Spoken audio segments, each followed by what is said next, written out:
Listen here, girl. I know you think it's a game, but it is absolutely not. Okay, this is the energy supplement from Just Move Supplements. That's right. It's damn near all gone, girl, and that's because I had to get that energy up so I can complete the workout, so I can give y'all this body, this transformation, get into it. Okay, and I'm done working out now, so that's why we're moving on to the protein shake. Oh yes, it's already in there, girl. It's already made right here. This is the mixture of the banana pudding, the chocolate cake, and the buttercream cupcake. And you really want to be fancy, you can go ahead and add that blueberry muffin if that's what you want to do, girl. But for me, it's these three right here. Okay, you put that with some almond milk, you mix it all up in honey. Okay, your muscles have gained life, new energy, agility. Get into it, okay? Just Move Supplements. Thank you very much. Hold up, Chief. Okay, don't forget about that TLC NutriBurst to get that multivitamin popping, because we all need a little extra. And child, if you want that sea moss that go down smooth, don't come up rough, okay? Get into the TLC Nautica sea moss. Yes, get that from me. And child, if your stomach hurt and you need to move some things around so you can be free, okay, go ahead and get that ISO tea down below in the description box. Get it all from me.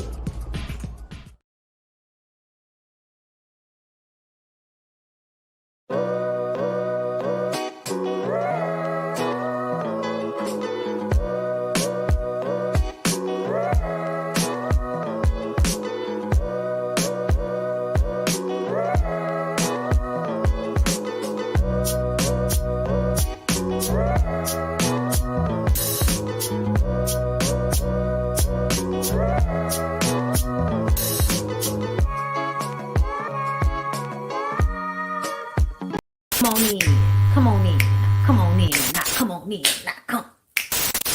Sorry, y'all know I'm weird, whatever. Hey everybody, what's up? It's your girl BondyBlue. So let's go ahead. Hey everybody, what's up? It's your girl BondyBlue. Okay, follow me on Instagram and let's get into the video, right?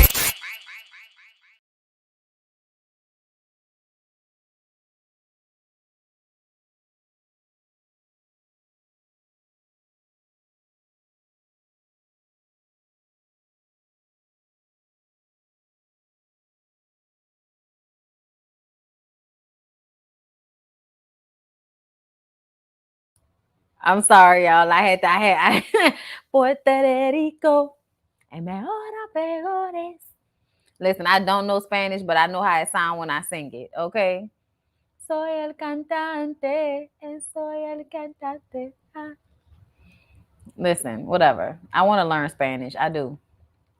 Thank you, Lord, Chloe. Is it Cole? Is it Chole? Is it Chole Swan? Is it Cole Swan? I'm not sure. But thank you for the super chat. Hey, Bonnie, love your reviews. First time catching it on time. Yes, come into the room on time. Yes, not come into the room on time. Yes, come into the room. Come into the room. Come into the room on time.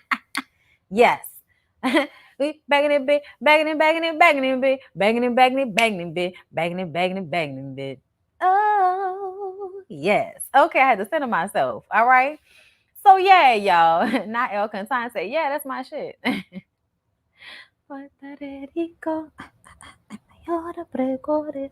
Yeah, it came on the other night. It's one of my favorite soundtracks ever. The El Cantante soundtrack. Anyway, so listen, Child Baddies was a hot ass mess, but it was better than Jocelyn's Cabaret. Okay, listen, just so that y'all know, I know that you don't pronounce the T in cabaret, but that's just like we know not to pronounce choreography, and we do it anyway. It's funny. It is what it is. All right. Okay, everybody. Y'all ready? We getting into it?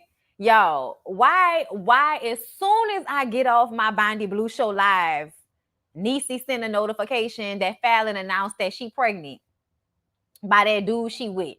I was like, oh my God, really? So I'm gonna have to do another BondyBlue show. I feel like I might, after I'm done with my workout, if I'm not extremely exhausted, I might get on with my Patreons and my members. I might do a live and we'll talk about that. I'll watch the video and then me and my Patreons and my, we'll talk about it in detail, just us. And then tomorrow when I do another BondyBlue show, or Wednesday when I do another BondyBlue show, whenever day it is, I'll go ahead and give the condensed version or whatever has been added to the story. Okay. So, all right, you better become a member right then when I had said that. Thank you, Sila He, for becoming a member. I appreciate you. So yeah, my members and my Patreons, I'm a work that out. So be looking for me this evening because I just don't know what time I'm gonna be done with the workout. Okay, because it's week 3 and Kiara trying to kill us. Okay. So and then I haven't jumped all week because the workouts have been so killer, but I feel like today I might try to push myself to jump after I do the workout, but we'll see. So yeah, I'm gonna come to y'all with that Fallon tea later on tonight, my members and my Patreons, and I'm gonna post about it on my community page so everybody will know what's going on with that. Okay. So I hope everybody is looking forward to that. Come on now. All right. So y'all, this is the screenshotage that I have for this show. All right, because it really was. I have a lot of notes to say that nothing much happened. So let's just go ahead and jump right into it. So y'all, Natalie has shown up to the reunion in cornrows. Okay, she showed up on stage in a tee and some joggers. I say, word, Natalie, bitch. You don't know how to fight in heels in a short dress anymore. We can't get that out of you. We can't even get a good jogger, bitch. You're not even giving us Pam from the Encore with your t-shirt jogger situation, bitch. You really showed up to this reunion show looking like this and you thought this was the move or the way. I just kind of feel like, really? You did all of this. All of this. You did all of this. Shout out to Funky Dineva. All of this, Robin, so that you could show up to this reunion that we did not need looking like Cleo from Set It Off, bitch. What is going on? What is really hood? Because I feel like somebody could have made you something cuter to fight in. You know what I'm saying? Is it just me that feel like somebody could have found something just a little bit tad bit cuter for her to potentially have to beat some ass in if that's what was gonna, happen? Because we don't really know. You know what I'm saying? She could have got her own ass beat. You know what I'm saying? Okay, but it just was like, really, Natalie, this is what you're giving. I was disappointed as soon as that happened. Seven said that she didn't see a point to a reunion show until Sarah Palin, aka Sarah, spilled all of this tea about Natalie talking shit about the girls behind their back. She dropped this audio. I feel like I listened to portions of it, but not the whole thing because I didn't care that much because Natalie ain't nobody friend. I've been telling y'all that. Jason, who is co-hosting with Tamar, talks to Natalie and she says that, she has to be the bad guy. Somebody has to be the bad guy and she's cool with it. All right. But Natalie says that they are all just co-workers. None of these girls are her friends. And Natalie said, a lot of shit that has all of the girls feeling away. And she, I guess, asked Jason not to ask her about the specifics of what was said, I'm guessing, because I missed that part. But when Jason went to talk to Tamar, he was like, child, please, just like you stabbed these girls in the back, I'm going to be asking you whatever the fuck I won't ask you. So I will be asking you about whatever has gone down, social media or otherwise. We're going to get into all of the conversations. We're going to talk about all of what's taking place here. Okay. And Tamar is like, I just want sisterhood. I just want come to Jesusness. And I'm just like, Tamar, do you know where you are, my good girl? Do you know where you are, my good girl? This is not the place. This isn't the place or the time. They're not going to give you that. They're not going to give you come to Jesusness and sisterhood. This is not going to be a women's empowerment brunch, bitch. That's not what we're here for. We're here for Sydney to slip and fall because she's trying too hard and she's jealous and insecure. For Tanisha to scream and be the somewhat voice of reason until she pops off and then everybody has to calm her down. For Natalie to act as if she's manipulating somebody when all the while we see you for who you are, bitch, you are clear at this point. And for Judy to do the crazy bitch thing that she does. And for Janelle and Seven to be pretty and make sense. Everybody's here to do their job. And even Sarah, being the white woman, to completely stir the pot and then disappear and not have to catch these hands or have to deal with the blowback of her actions on the season.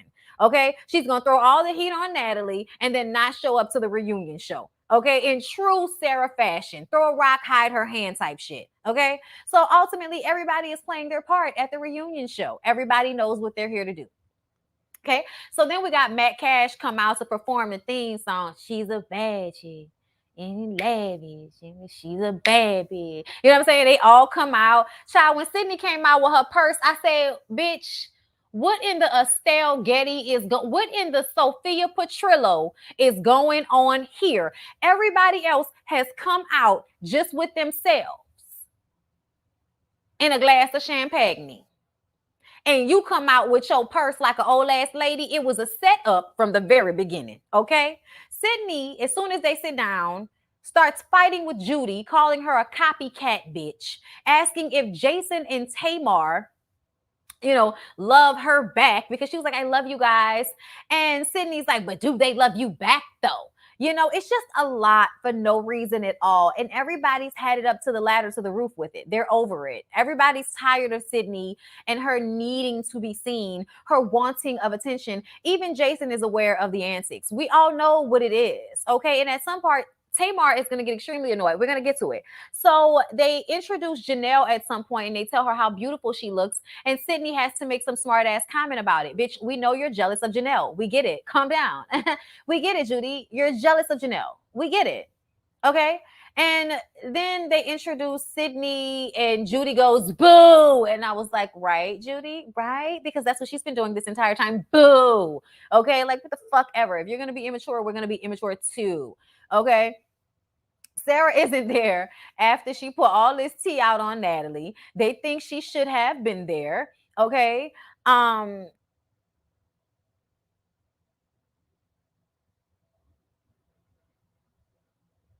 So Jason asked if anyone feels a way about what Natalie said in the recording, and Natalie jumps in front of it and says that she wants to say something first. And Tamar is like, oh, are you going to apologize and take some accountability? She was like, I'm going to do both. I'm going to do both. But instead of doing that, she brings up how, the girl's feelings may be hurt, but my feelings get hurt too. And Tamar was like, but we're not talking about you. We're not talking about you right now. It's not about you right now. It's about what you said about the other girls. I was like, Tamar, come on now. Hold her to the fire, Tamar. I was here for Tamar, checking her in that moment. I was like, yes, Tamar, come on with the common senseness of it all. And Tamar says, if you're not going to really apologize, then don't say you are. Say, I said what I said and then move on. But don't sit here and act like you're going to be a good guy and then ask about, what about you? Like, don't Sarah the situation, okay? Christina says that she doesn't really appreciate the shit that Natalie said about her not having a record deal, because Christina is open enough to admit that she did have opportunities, but because she is recovering from a drug addiction, she had to let some opportunities go. And Christina feels like if I came here and laid my shit out on the table, then you need to do the same. Okay? You need to do the same. And you don't. You don't. You talk about everybody, you put everybody else on Front Street, you play with everybody else's minds, but we still wondering what the going on with you and your husband. Okay, what's going on? Who wrote girl code? Who's fucking who around here? That's the conversation I want us to get into. Christina says, lay your shit out there if you're going to lay everyone else's shit out there. Christina really isn't that upset at Sarah though, which is annoying to me and Judy. Judy starts like, yeah, talking under her breath. Yeah, because, I'm the star of the show and all of this shit. And Natalie's on set vaping. Okay, I was just like, oh, is that what we're doing? Okay. Seven says her issue with Natalie is don't sit in my face and act like we cool when you didn't sat here and talk shit about me. And then you brought my child into it. I've never brought anybody else's child into this adult ass shit. So I don't know why y'all bringing my child up. So yes, Seven has some issues, some problems. Okay. Sydney was hurt by being called trash. Judy says that Natalie told Sarah to call Sydney a man. And Natalie says at the end of the day, and Judy completes her sentence, nobody likes you. I was dying laughing because I was like, low-key the truth. And it's not because we don't want to like you. It's because you do too much. It's because you do too much, my good girl. You do too much.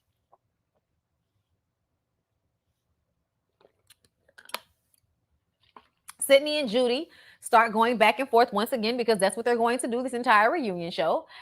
And Judy says that Sydney should be happy that her brother isn't going to knock her in the fucking throat. And Jason asks if Judy is transphobic. And she says, no, I'm not transphobic. I love Sydney. Sydney and I are still friends. And it's like, are you though? But see, here's what I'm starting to understand. People think that because they use certain language with one another, that does not mean that they hate all trans people. But what they fail to understand is that your attitude is the phobia. It's not what you're saying. It's the fact that you even feel the need to say it in the first fucking place. Okay. So I feel like Judy needs to take responsibility for the fact as soon as it was convenient, you threw Sydney being trans in her face. In fact, that is transphobic, my good girl. Okay, Judy, it doesn't matter if you don't identify it that way. That's exactly what it is. That's the attitude, that's the energy that you're giving. Transphobia. That's what you're giving, Judy. When you say the things that you say to Sydney. Oh, it's a sausage fest. I don't want to be. And we know she has a dick. She's mentioned her own dick. Okay. She's mentioned her own dick. We get it. But ultimately, Judy, you've been in a room with her before. So don't bring up her dick now. Okay, that's why it's transphobic, because as soon as you got mad, that was where you went. Just like when racist white people say they're not racist because they have a black friend, but as soon as Keyshawn makes them feel away, he's a nigga when they're in private, okay? Or when they get upset, I brought you into my house, and act like they saved you from something or something like that. Y'all gonna be looking for my Raising Kanan review tomorrow, right? Oh, all right. But yeah, so I just kind of feel like it is in fact transphobic, sweetheart. And it's really upsetting that you sit here and act as if you're her friend because y'all were kicking it together. And Sydney eventually gets a chance to explain that she never said that Judy was transphobic. She even got on live and said that she wasn't, but that's what she puts out there about her. I also feel like that's what Judy puts out there about herself. Okay, Judy? If you didn't say some of the things you said, people wouldn't be able to say that you were transphobic. They might try, but I think at some point people would all understand that Sydney is just doing the fucking most. Okay. Natalie points out that that's the reason why she roomed Sydney and Judy together, because they had lived together at one point and because they were so close. Tamar asked if Natalie felt she was disloyal or fucked up in any way towards Sydney with the way she talked about her. And she just keeps saying, producer shit like, oh, Sydney was a wild card. What the does that have to do with you calling her trash? Okay. Sydney runs across the room and throws a bag full of Lucky Charms on Judy. You got served breakfast on the couch, bitch. And her titties hanging out. And then she tries to kick the bag at Judy and then almost slips and falls. But because she has, she's not new to this, she's true to this. She caught it, girl. She catched it. Okay. I was like, but you better catch. Okay. Because I would have been disappointed. You are one of the girls. You are one of the children. And when you are one of the children, I expect for you to be able to catch it when you about to fall. And she did. So I was like, please go sit your disabled, you know what I'm saying? Like unstable ass the fuck down. Okay. When she got them heels on, y'all, it's like, moving heavy machinery or something like that. Beep, beep, beep. Be careful, because you never know. She might fall. Like, go sit your ass down somewhere. You always want to be walking and running back and forth and shit, which makes me wonder what type of Adderall, what type of energy giving medications might Sydney be partaking in, because I don't feel like Christina is the only one on stage with a motherfucking drug problem. Okay. Because a lot of y'all act, a little coked out. A lot of y'all act little, y'all act a little, medication be out. Okay. Sydney walking around like a church mother with that purse. It is hilarious. Okay. Her titty was out. I was like, can you put them titties away? Like, why are your tits always about to be out? I don't understand. Okay. Then she's throwing shit at Judy. Judy's like, don't fucking touch me. And Tanisha gets brought into it, because Tanisha is like, oh my God, I want to fight you. Sit your ass down. Like, everybody getting real aggravated with Sydney. Jason goes off because Judy drank some of his drink. Now Sydney's throwing cereal. They're both in the same color dress. What the fuck in crack hell is going on here? That's what Jason said. I'm like, Jason, this weight loss, is it healthy? Sydney says that Judy would talk shit about how she would never be a good bad girl for the Bad Girls Club because she was trans. And so Jason is like, so how is that not transphobic? Because he asked if she was transphobic. She said no. And now you're saying she can't be a bad girl because she's transphobic. I mean, because she's trans. That's transphobic, bitch. That's exactly what that is. Judy says that Sydney ruined Chingy's career. I was like, Judy, no. Chingy's career had already kind of, fizzled out by the time Sydney decided to pretend as if she had a sexual relationship with him. Judy says that she's a real ass bitch, and that's why she's a fan favorite. I said, who said that? Since when? Maybe it's when I stopped watching, but Judy, no thank you. She says that she didn't tell them not to bring Sydney on the show. And Tanisha can vouch for that. And before Tanisha can open up her mouth, Sydney was like, Tanisha don't know. And Tanisha says, don't tell me what the fuck I know. Don't tell me what the fuck I don't know. Y'all know Tanisha gets all loud. So they didn't even mic her. I was like, Tanisha doesn't have a mic on. And it's because she's so fucking loud. They know she doesn't need to be mic'd. We'll hear you anyway. Okay. We'll pick you up on the person sitting next to you and the person sitting next to them mic. Okay. So Sydney says she has receipts. She pulls out this text message that they put on the screen. Basically, she's talking to someone in production about posting that she was asked to be a replacement on season 9 of the Bad Girls Club. But the production person says, I'm under contract. I can't do that. But if you want to post it online, you can add me in it. You know what I'm saying? Which is kind of, you can tag me in it, which is kind of like, saying that it happened without saying that it happened. But at the same time, what difference does that make, Sydney? At this point, what difference does that make? That does not prove that Judy or Tanisha went to the network and said, don't make her a bad girl. So I don't know what the fuck she's talking about. Thank you, Celia He, for the super sticker. I appreciate you, love. Or is that super chat? I can't tell. Thank you. Okay. Moving on from there, they get into how Sydney is always calling everybody men and saying that Judy has a dick. And Sydney says, I don't care. And then she pulls out this picture of Janelle talking about this Janelle before her surgeries. And Janelle does look quite different. I feel like Sydney pulled out a picture of Fraggle Rock. I couldn't really tell, but either way, it's like, girl, you can hate all day, but you wish you looked like her. You wish you looked like Janelle before her surgery. Janelle does look quite different. Like her face is super different. I feel like she got something done to her eyes. She got her nose done. She got her ass done. She got the BBL situation. And it's just kind of like, damn, girl, you look so different, but you're not about to sit up here and act like that girl don't look good. Sydney, you just doing way too much. It's a lot. And Jason checks the shit out of Sydney and tells her that she's acting like a circus animal. And if they want to continue to do that, they'll give her 5 more minutes to do that. And they're going to get back to the reason why they're being paid to be there. And Sydney sits her ass down and feels played and tries to garner some type of support from Tamar by like acting like the shit was funny. Like, Tamar, look, it's funny. And Tamar's like, no, it's not funny because this shit is ridiculous. You talk about you want respect for the LGBTQ community, and then you get up here and you embarrass the fuck out of everybody. And Sydney is like, you don't know what those girls did to me in that house. And Tamar is like, I don't give a fiery fuck what happened in that house. You are embarrassing the shit out of me, out of you, out of everybody here. And this is beneath me. And then she walks off stage and everybody has to come and clean up all that cereal all over the stage before they get hit with a lawsuit because there was a slip and fall in the store. So yeah. It was the girl gremlin. Oh, that's fucked up.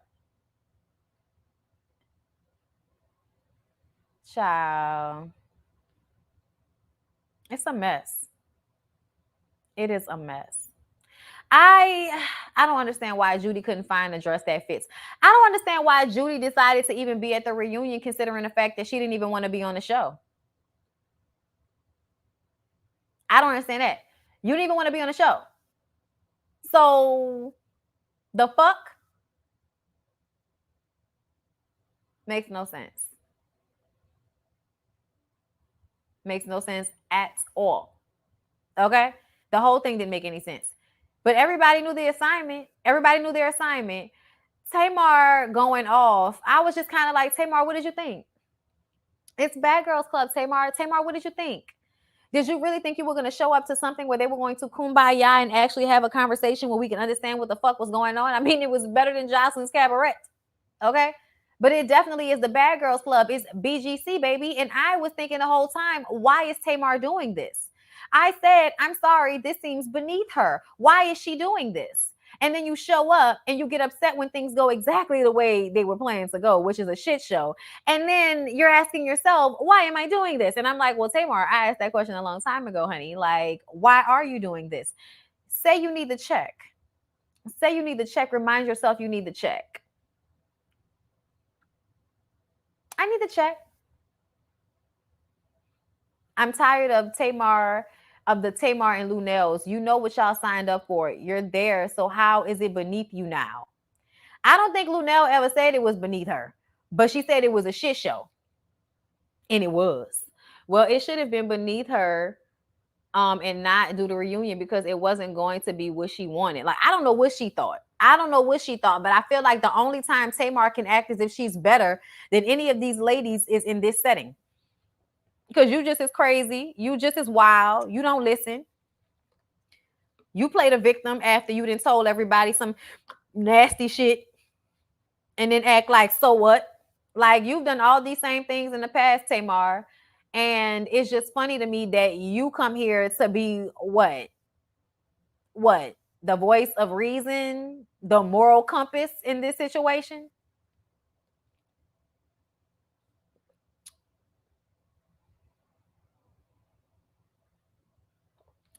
Of course not. Let's go ahead and move on to Love and Hip Hop because Love and Hip Hop was actually kind of good. What did y'all think? Did y'all enjoy Love and Hip Hop? Because I thought it was actually good, y'all. This episode, it made me feel like, okay, it's not as bad as I thought. But y'all know, you get a couple of good episodes and then boom, bow, pow, here come a boring 2, 3, 4 episodes and you like, bitch, what the fuck we doing here? You know what I'm saying?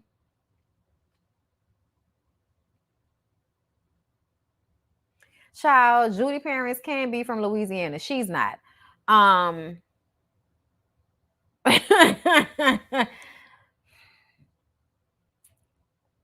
Tamar is the wrong messenger. Use your gift elsewhere, sister. You know what I'm saying? It was good for me. I felt like it was good.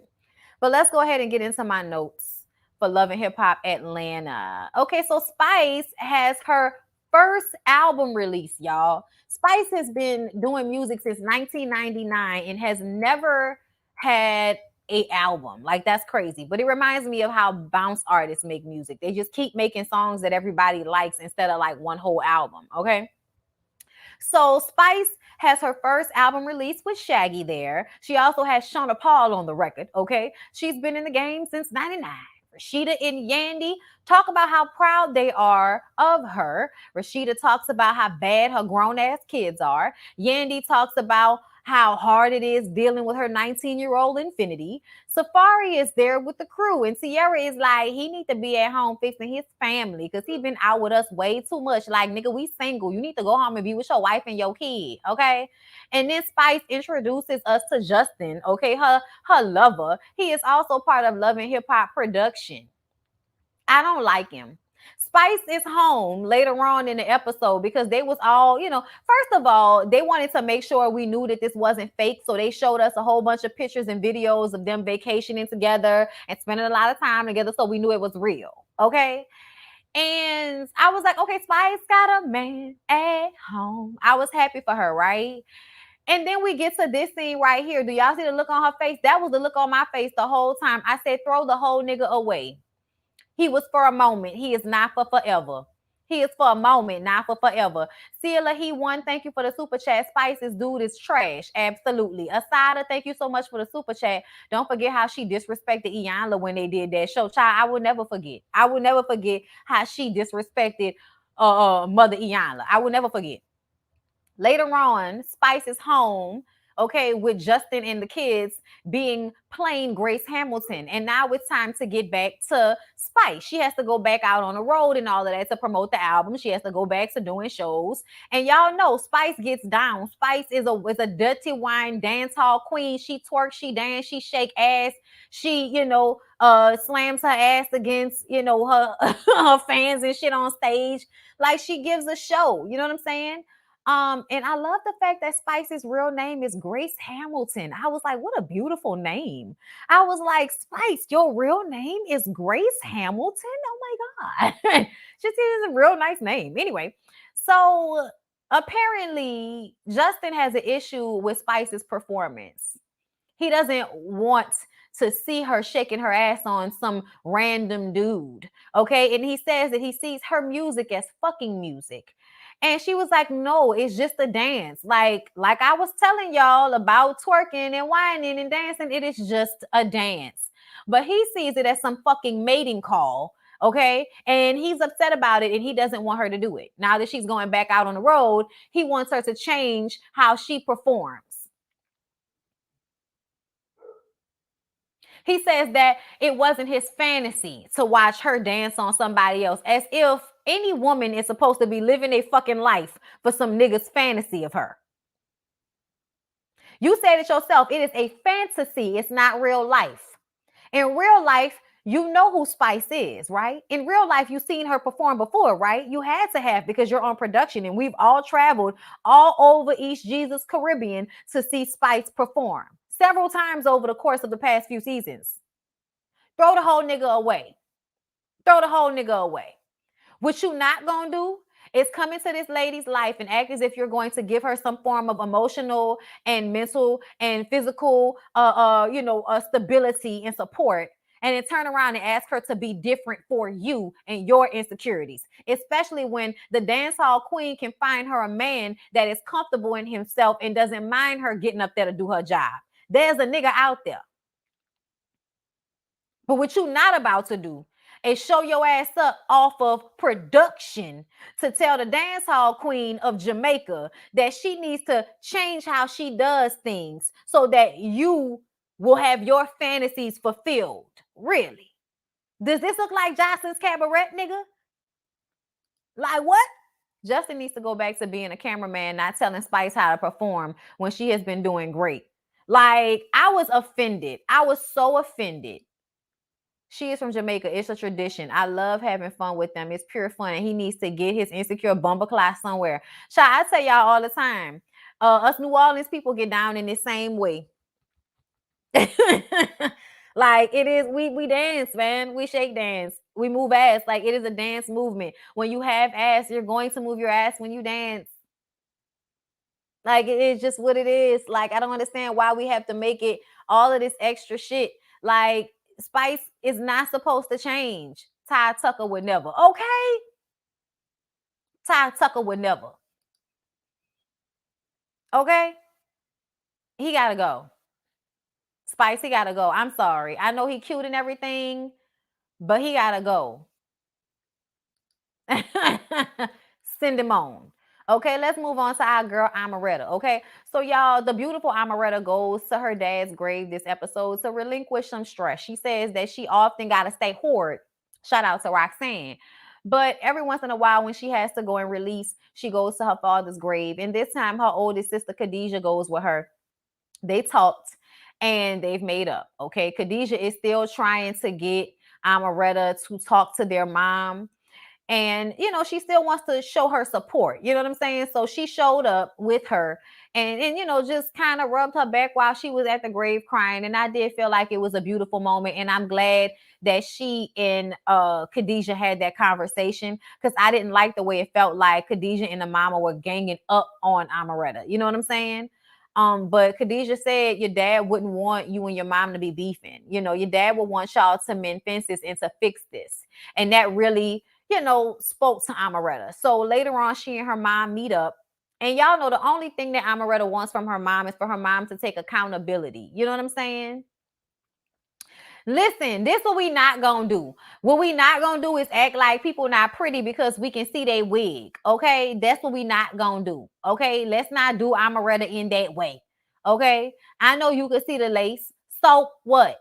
Okay, that lady still real pretty. Okay. I felt like her convo with her mom was fake. That's a possibility. And I did feel like, how you gonna fight so hard with her about this and now all of a sudden you want to apologize if you hurt her and you want to regain her trust? But I also feel like I don't know if they're the type of personalities that can really fake some shit like that. If anything, I think they might have had this conversation off camera and then retaped it for the show. That's what I think might have happened. But I don't think, oh no, you was talking about Spike. Oh my God. Okay, I'm sorry. I missed his hairline, girl. I missed it.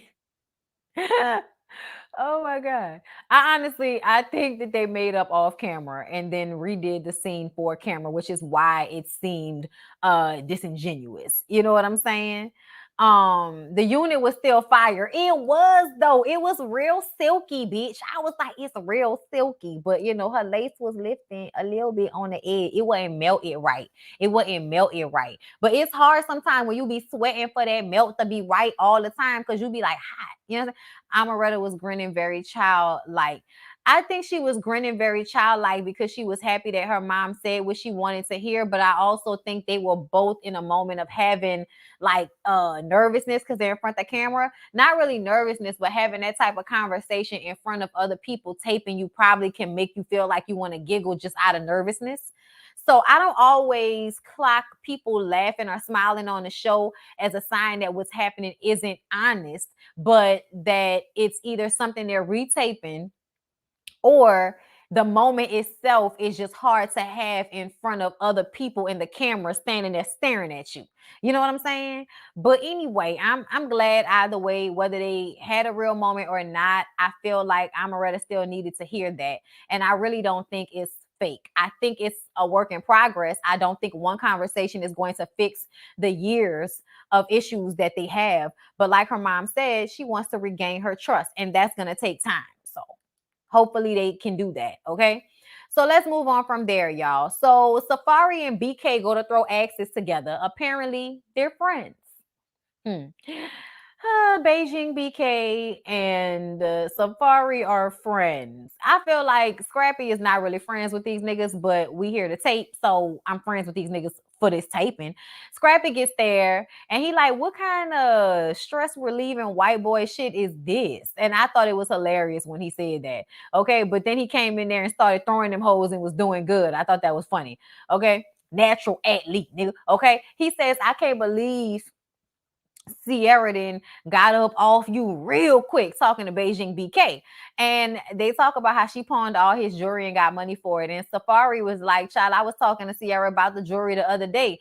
And it was almost like they want Safari to choose a side because Safari is really close with Sierra as well as Beijing BK, which I don't understand how that can happen, but okay. Because there are some men that I feel like as much as they try to act like they have close relationships with women, they will always feel in some way like they are better than women, so they don't actually have to give them that same respect that women give to them in these friendships. Okay, but either way, he says that Sierra is planning a joint baby shower for Erica in the BAM. So, yeah, no, ain't nobody about to choose a side between Beijing, BK, and Sierra. And at the end of the day, Sierra is like a main cast member. Beijing, BK is just here because he was supposed to be here before the pandemic happened, okay? Scrappy did not know about this baby shower. And it's because him and the BAM are not speaking to each other. They're living in the same house. They married, but they ain't really speaking. They here, but they ain't here. He's about to release a record. It's the first record that he's released in a minute, okay? And he's put a lot into it. And he's just feeling like she's not being supportive, but he doesn't seem to understand where she's coming from right now as a pregnant mother of 2 toddlers, okay? So Safari and Erica are back torturing each other, okay? Because she asked him to go to the store and get some milk and stuff for the baby, and he said okay after he was done in the studio. And so she threw a glass of a vase of roses at the door, and I feel like that was her hormones making her react in that way, and they do need to give her a break for that. But if I tell you that the baby needs milk, I need for you to stop what you're doing right now and go get the fucking milk because my baby needs to eat. Your computer and your song will be there when you get back. But my baby needs to eat. Okay? So I just kind of feel like at the end of the day, I understand Erica's frustration with Safari because he's a child and his priorities are fucked up as far as I'm concerned. Okay? So from that, Scrappy says that they have strong, mean, black, brown women. Okay, he said black women, but we're going to say black, brown women because even though, like, y'all do view Erica as a light-skinned black lady out this bitch, use a Latina, bitch. Use a Latina so you brown. Okay. Beijing BK says, thank God he dodged that marriage bullet with Sierra. I said, you didn't dodge a motherfucking thing. Sierra dodged you. Okay, stop telling that story the other way. We know your feelings hurt, Beijing BK. But I'm gonna need for your bitch assness to simmer down a little bit. Just simmer down just a little bit. Okay? Yes, indigenous cultures throw axes, but white people do it for fun. like in this day and age, you know what I'm saying? In our culture, that's not something that we're out here doing. Okay. But I do understand what you mean. And I do feel like, you know, indigenous people probably would throw eggs because like, that's what they have. Y'all, I'm so aggravated when I see my dog like digging a hole on the side of my house right now. Like it's extremely annoying to me. I really want him to stop. Anyway, y'all, I'm sorry. Let's move on from there. So Jock goes to an event for Ahmaud Arbery's birthday, y'all. Yandy is there too with Lil Mendices, and Jock invited his son, but his son didn't show up.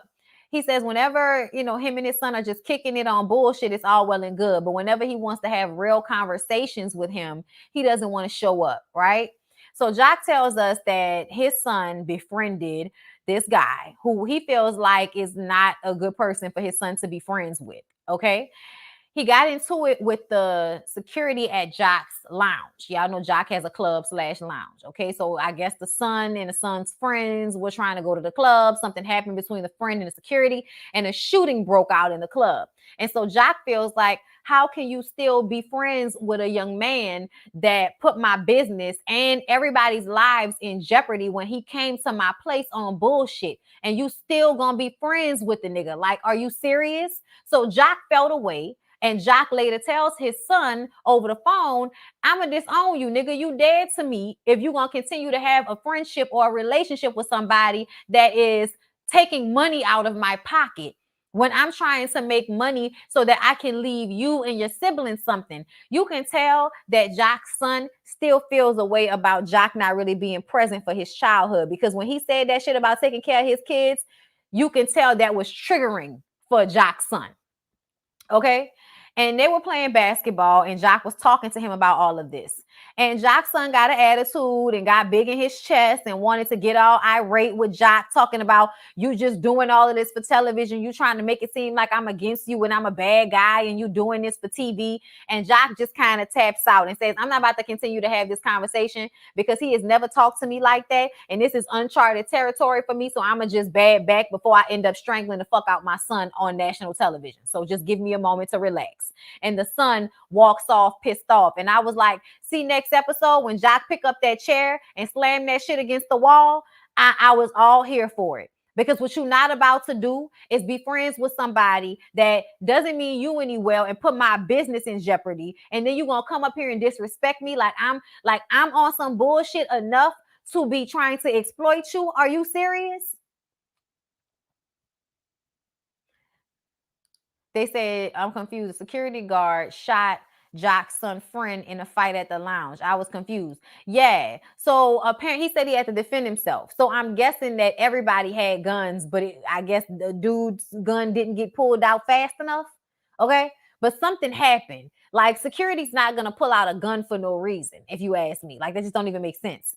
Obviously something happened. That's why Jock keeps saying he came to the club on bullshit. To me, that sounds like you was being humbuggish or thought that because you were Jock's son's friend that you was gonna come in here and disrespect somebody. And security was like, bitch, I think not. They got into a scuffle, and when you getting your ass whipped, you pull out a gun. Well, security knock your shit out your hand and pull out their gun. I don't know, because I did not read anything else about this story, but I'm just telling y'all what Jock said on the show. Okay. Either way, I still feel like I don't like the way Jock's son handled this situation. And I think Jock's son wants to be hard-headed for the sake of being hard-headed.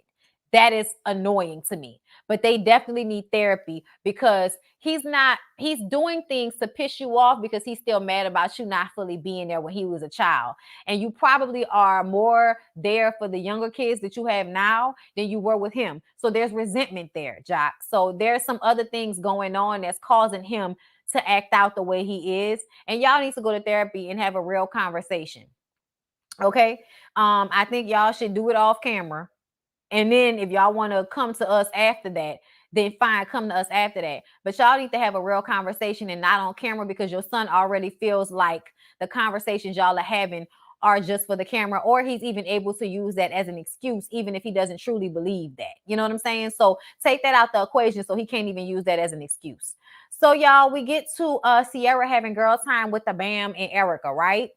And Sierra was like, I need a shot of Patron. I was like, come on, girl. Okay, Sierra talks about the baby shower that she's throwing for Bam and Erica. And the Bam brings up how she and Scrappy are currently fighting. And they constantly throw that word divorce around. She says maybe it's a good idea that they get a divorce. She didn't want to contact the lawyer and everything. Okay. And she gets emotional and starts to cry. And Sierra is like, oh, friend, don't cry, friend. Y'all, I ain't gonna lie. Everybody's country and ignorant, but I love their friendship. I love it. I'm not gonna lie. And then Sierra, I don't know why, but I'm really liking Sierra thus far. I used to kind of like Sierra, but this season I'm liking Sierra even more. Okay. She had her moments in the past, but ever since the fight with Carly, I've been like, just forgive her, Carly. Forgive her, Carly. Forgive her. Okay. Y'all don't forget to like the video, okay? We're gonna play that track in a minute, okay? But either way, Scrappy wants to go to Miami so he can work on music and catch vibes.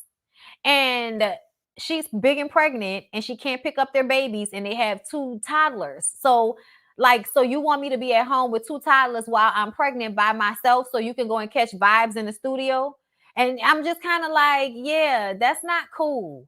That's not cool at all. Your priorities and how you record music and how you live life has to change once you have children. You can't still go out here and work and live in the same way that you did before you had all these children, at least not in this moment, Scrappy. Like, no, you can't. That's not fair to her. That's so unfair to her, and that's so unfair to your kids for you to continue to put all of that on her. And I'm sure y'all have help and all of that, but somebody needs to pay for a fucking overnight nanny. Okay? Y'all gonna stop complaining about shit that y'all can throw money at. Okay? But either way, Sierra says between Scrappy and Safari is the one that really needs to get his ass whipped. I was like, see, I was just like her even more. Bam says that he needs to get it together because for her, when it's a rap, it's a rap. So Scrappy comes to see the Bam at her store. She's still getting her store together. And she feels like he unnecessarily spends time smoking and drinking and clubbing instead of being home helping her with the kids. And he admits that he'll come home from clubbing and pass out. And like, that's enough because he got to get up at 7. I get home at 3 and, I'm out here doing my music and I got to come and I got to wake up at 7 and help you with Braylon and da-da-da-da-da. And it's like, nigga, what you think that just because you went to sleep, the kids will sleep too? No, the kids wake up even when your ass is passed out and I still have to take care of them. And then I have to get up and do what I have to do. I feel like I'm not sleeping at all just so you can go out to the club and come home fucked up and passed out. And I'm going to tell you something, Scrappy. So here's the problem. Like she said, anytime she explains to you what she needs, you get defensive, like you can't hear her. You're immature as fuck, and you've been doing that for the longest, and you need to fucking stop. You need to stop. Because as a man, you need to be able to listen to what your wife needs, and then you need to act accordingly. And nobody's telling you that you need to be doing everything that she says, because I don't like the way he acts as if, nothing is ever good enough. That's a fucking lie, Scrappy. That's a lie. She's pregnant with 2 children, and you sitting up here telling us that it's okay for you to come home and pass out from being high and drunk while she deals with your 2 toddler children as a pregnant woman. You telling us that that's okay. No, nigga, that's not okay. And if you're going to go out because you got to work on your music, then you need to absolutely make it so that she's with you when you're gone, or that you provide help for her when you are gone, okay? And not only that, that when you come home late at night, don't be so fucked up that you can't do what you need to do for her and for your kids. Come home sober, okay? Smoke weed, don't drink. So you can come home and deal with your kids in that way. You know what I'm saying? It's not like you passed out while Bambi's pregnant ass is trying to deal with the kids. Because at the end of the day, Bambi is the one baking baby number 3. So your trifling ass can be high and drunk coming home and passing out. The fact that he actually was like admitting to everything she was saying, I was just kind of like, nigga, what are you arguing with her about? Do better. Do better. Make concessions, make allowances for what she needs. Because her needs as your wife and the mother of your 3 children is what is most important. And yes, your career is still important because it makes you your money for you to stay relevant as an artist, Scrappy. You do have to go out there and push the record and push the music and all of that. Yeah, you do. But you also have to remember you're a husband and a father first. And when your fucking career is on down and out, it's your wife that's gonna show up to support you and make it all right when you can't. Like she said, when your lights was off, nigga, she was the one that showed up to the table with money to help you when you needed it. So don't sit up here now and try to take, responsibility or credit for what the Bam has been able to do for herself. And I know what Scrappy likes to do because Scrappy used to do this to Erica. Make it seem like because you got them on a reality show as your partner, as Scrappy's baby mama or Scrappy's wife, that you're doing them a favor. When at the end of the fucking day, if they weren't the personality that they are, the reality show wouldn't even care to follow you, y'all, or the relationship. And the Bam was the Bam before she was Scrappy's wife, baby mama, girlfriend, any of that. To be clear, the Bam was already Bambi before she got with him. Okay. She was on Basketball Wives. She was on previous seasons of Love and Hip Hop Atlanta. We already knew who Bambi was, Scrappy. So you can't take credit for her success the way you like to take credit for Erica's success. Okay. Just so we're clear, because I know that's what you're doing. And you feel like because of you bringing that opportunity to the table as Scrappy the rapper, you feel like that entitles you to be able to take from them in the ways that you choose to. So if you don't want to spend the time, you can go and run off and make excuses because you're bringing Love and Hip Hop to the table. Boy, bye. Asada, thank you so much for the super chat. It's funny how these men there for the sex but not there for the responsibility. Child, they so fucking tiring. Simply Didi, thank you for the super chat. The way Jock feels about his son staying friends with this guy is the same way Yandy felt about Infinity staying with old boy after he threatened her kids and family. I understand that. I totally get that correlation. Can I also point out that Jock is not kicking his son out? That's not what we're talking about here. And had we been dealing with Yandy having this conversation with Infinity on camera, we would have felt the same way. We're actually getting a chance to see this conversation take place. Whereas with Yandy and Infinity, we were told about the situation. We didn't actually see it play out. Okay. We're actually watching Jock have these conversations with his son. And from what I understand, Jock never kicked his son out. And also, you're forgetting the part where this is Jock's biological son, which makes it a completely different situation from Infinity, her abandonment issues, and being a foster daughter. Like, there are a lot of different factors involved here. I understand what you're saying, but I also feel like it's not the same. A shooting happened. People could have almost died with this situation with Jock and his son. Nobody almost died when Infinity decided she wanted to be with an older man. Like, that's not the same type of situation. I understand the parent feeling of betrayal and all of that. But like I said, if Yandy wasn't worrying about her kids taken away when she decided to be with a fucking drug dealer who, is out here with RICO charges, then we're not going to act like whoever this person is that Infinity was fucking with was actually going to be a threat to Yandy's family. But thank you for the super chat. I appreciate it. But yes, I appreciate when y'all bring up these comparisons. Okay, let's talk through them. Let's break them all down. You know what I'm saying? But I do love in this scene the way Bambi was like, nigga, don't you ever sit up here and try to act like you the reason why I have what I have. I was gonna shimmer whether I was with you or not, nigga. Okay? I was gonna shimmer whether we was together or not. Know this. All right? Let's go ahead and move on from there. Okay, so hold up, before we move on from there, do this.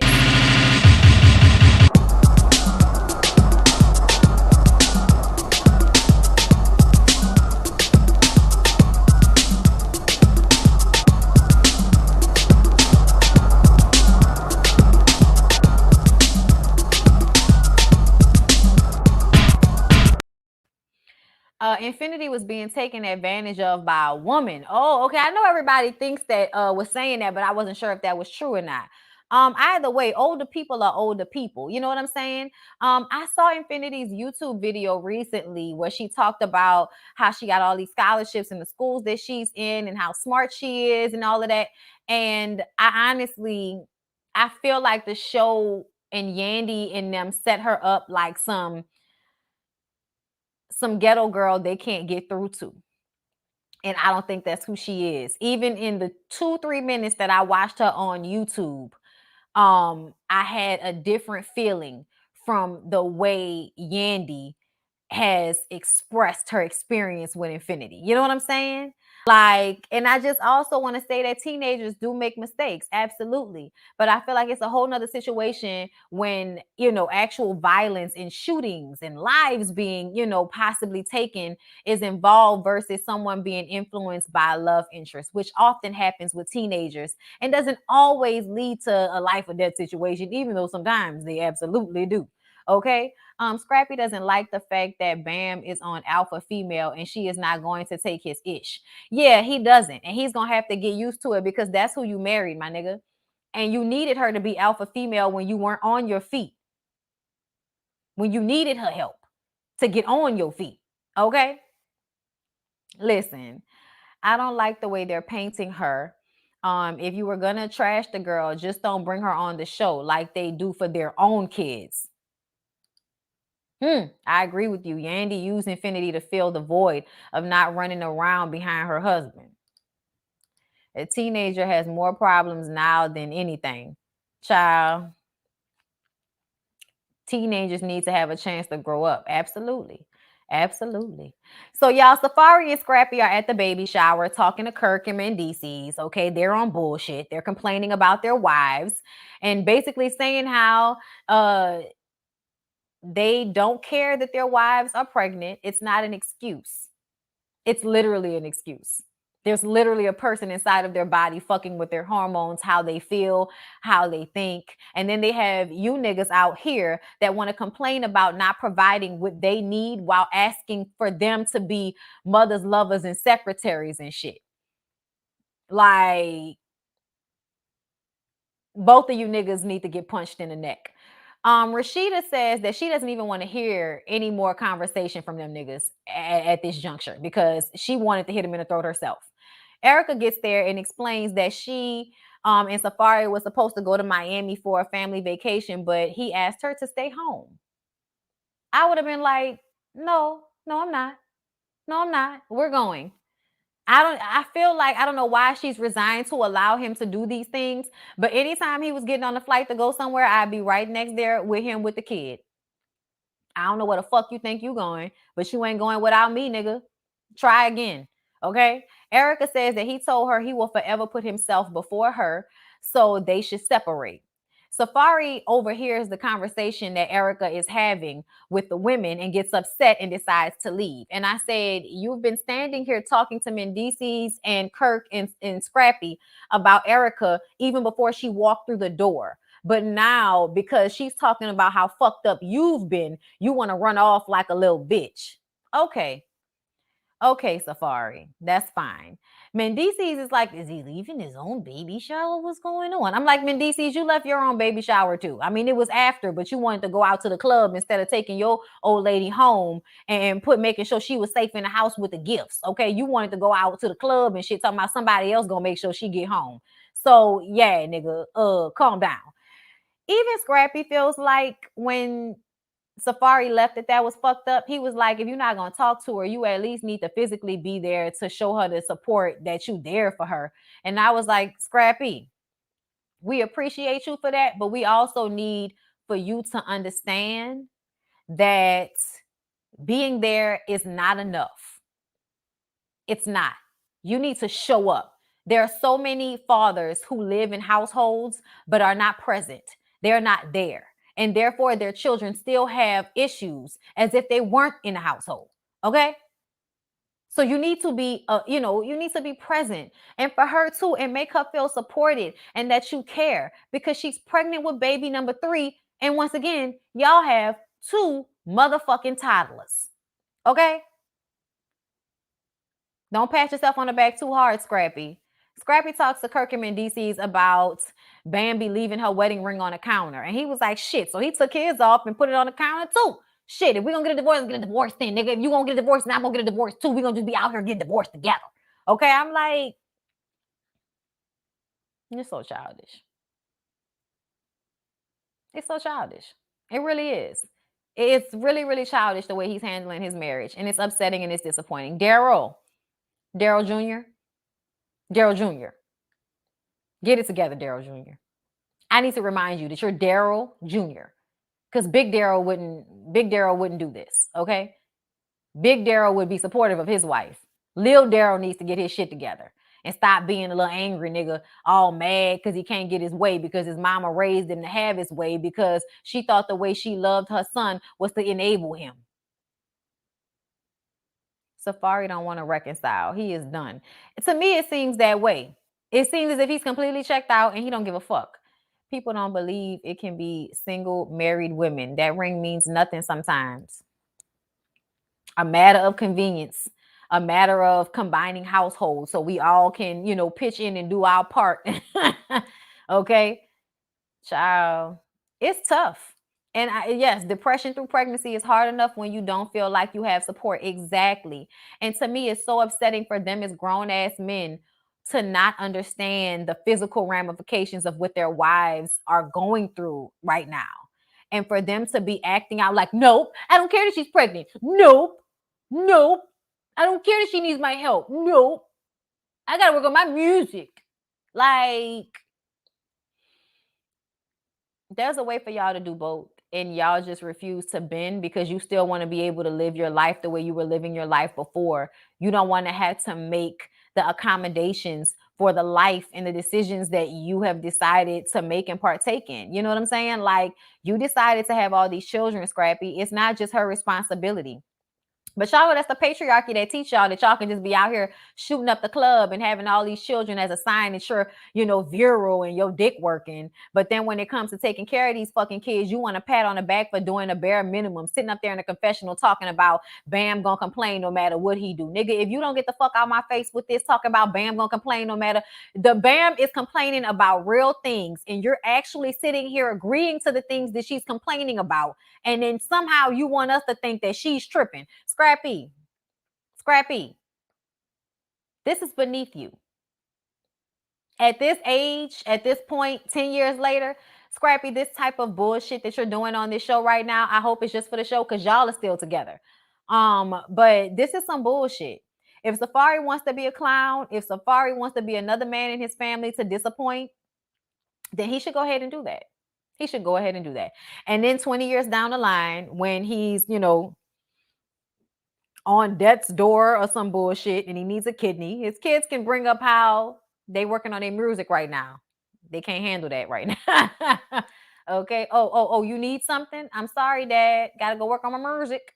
Thank you, Arena Herring. Thank you for the super sticker, love. Men and women are wired differently. Sometimes we really just don't get it. I don't care.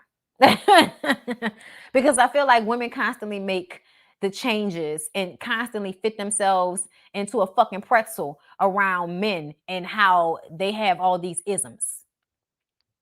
Women are constantly shrinking themselves to fit into the boxes to make men feel comfortable, to make men feel good about themselves, to make men feel valued. And you can't be there for your motherfucking kids and help this lady so she don't feel like she doing this by herself. Or like I said, pay some motherfucking body. I'm tired of y'all. Pay somebody. Okay? It's so easy to miscarry during pregnancy. These are bottom barrel men for even wanting to participate in stressing their wives out. That's how I feel, Crystal. That's how I feel. I love the Bam. Safari needs to get it together. He lucky she only destroyed some ish. That ish would have been on fire. Oh, yeah, because they was on Instagram. Child, they always on Instagram. Hold up. Let me go to my saves right quick. Because she was on Instagram today or yesterday. I can't remember which day it was. Okay, but let me share my screen with y'all before I get the hell out of here and go do this workout because I got to cook. And I think when I'm cooking, that's probably when I'm going to come to, I might come to y'all after I finish, once I put everything in a pot, I'm going to come sit down and talk to y'all about what happened with Fallon, my members and my Patreons, just so y'all know. And then I'll do another, video when I do the BondyBlue show, either tomorrow or later in the week, just so y'all know. Okay.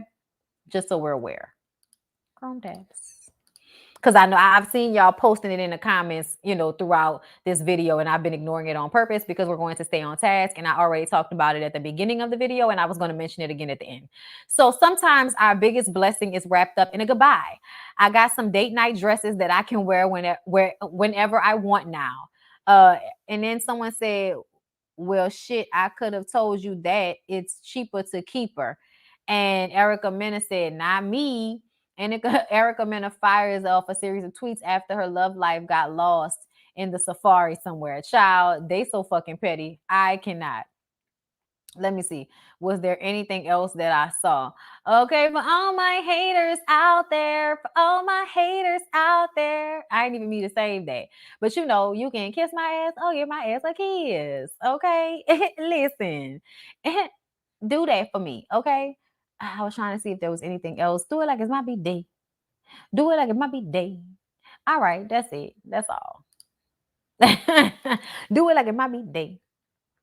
But yeah, y'all, their relationship is a mess. And it's just unfortunate that they can't stop being a mess for 5 minutes. You know what I'm saying? Anyway, you guys, my members and my Patreons be looking for me this evening. We're going to have a little conversation about Fallon Gubadia and all of the foolishness. Okay. And then, like I said, later on, different conversation for everybody else. Well, not different, same conversation, but condensed, whatever. But I'll try to go into more detail with you guys and Patreons and members and stuff like that. So y'all look for me, look for the email and stuff. And, I'm sure y'all catch the playback and all of that, if not. But anyway, it's 2:23 and I've got to go get this workout done. So y'all don't forget to like, comment, and subscribe. Don't forget to share the video. Y'all know I love when y'all post me on y'all Instagram stories and y'all send it to me. Please don't forget to subscribe to my other channels, Relax with Blue and The BondyBlue. And, if you want to get that exclusive content, if you want to see the whole Love and Marriage Huntsville review, then you'll become a member in the Patreon. Okay, and you'll get into it. All right. I love you guys. Have a good rest of your day, and I'll see y'all tomorrow.